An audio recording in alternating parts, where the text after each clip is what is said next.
सोचो, 400 साल पहले जब न कोई मॉडर्न मशीन्स थीं और न ही क्रेन, तब हजारों मजदूर सफेद संगमरमर के भारी पत्थरों को सैकड़ों किलोमीटर दूर से आगरा तक ला रहे थे। हाथियों के काफिले, बैलगाड़ियां और मजदूर दिन रात काम कर रहे थे, और उन्हीं पत्थरों से दुनिया की सबसे खूबसूरत इमारतों में से एक ताजमहल खड़ा हो गया।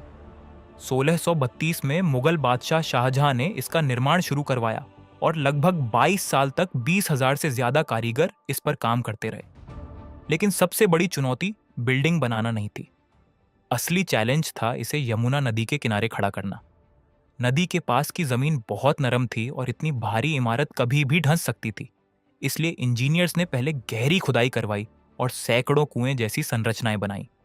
इन कुओं को पत्थर और लकड़ी से भरकर एक मजबूत फाउंडेशन ग्रिड तैयार किया गया, जिससे पूरा वजन बराबर डिस्ट्रीब्यूट हो सके। इसके बाद संगमरमर राजस्थान के मकराना से लाया गया। पत्थरों को पहले खदान में रफ शेप दिया जाता था, फिर उन्हें कंस्ट्रक्शन साइट पर लाकर फाइनल कार्विंग की जाती थी। खास बात यह थी कि पत्थरों को इस तरह काटा जाता था कि वे बिना सीमेंट के एक दूसरे में परफेक्टली फिट हो जाएं। बाइंडिंग के लिए चूना, बैल का गूदा, गुड़ और खास ऑर्गेनिक मिक्सचर का मोर्टार इस्तेमाल किया गया, जो समय के साथ और मजबूत होता गया। इतने भारी पत्थरों को ऊपर उठाने के लिए उन्होंने लगभग 15 किलोमीटर लंबा मिट्टी का रैंप बनाया था।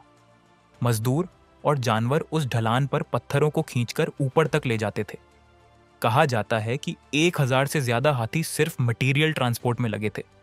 और शायद सबसे अमेजिंग बात यह है कि ताजमहल के चारों मीनारों को बिल्कुल सीधा नहीं, बल्कि थोड़ा बाहर की तरफ झुकाकर बनाया गया है, ताकि अगर कभी भूकंप आए तो वे मेन म्यूजियम पर गिरने के बजाय बाहर की तरफ गिरें। और यही वजह है कि 400 साल बाद भी ताजमहल सिर्फ प्यार की निशानी नहीं, बल्कि मेडिवल इंजीनियरिंग का एक ऐसा मास्टरपीस है जिसे देखकर आज भी इंजीनियर्स हैरान रह जाते हैं।